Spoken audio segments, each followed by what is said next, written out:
Jo më është ignorancë që të mohosh ti mohon politikën, por të mohosh gjonat që janë zhvillu, Së që njerëzit e ditur nuk e bëjnë këtë gabim. Absolutisht, po këtu keq kuptimi, se unë kam thënë televizor, bile po dalim ke pirro, se sot e kemi për pirro, kam thënë, filmat nuk ka të drejtë i heqë asnjëri, ai që nuk do t'i shofi, nuk i shef, ai që do t'i shofi, do t'i shofi. Po. Bashkë me Pirro kemi qenë në panel kur u hap në fillim kjo. Nga disa njerëz, nuk ka rëndësi, nuk dua ti paragjykoj. Nuk e di, mua më thanë që ka paguar një institut gjerman, prandaj flasim. Kjo është, thashë e them, nuk më intereson.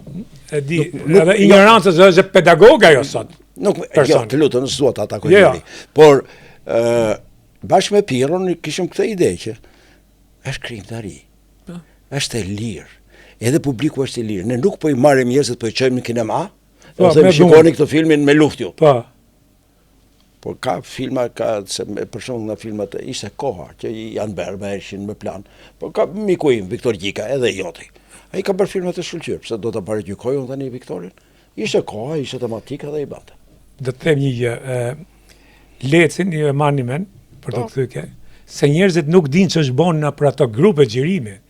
Kino Studio, po e them për herë të parë, ka qenë një shkollë disidence.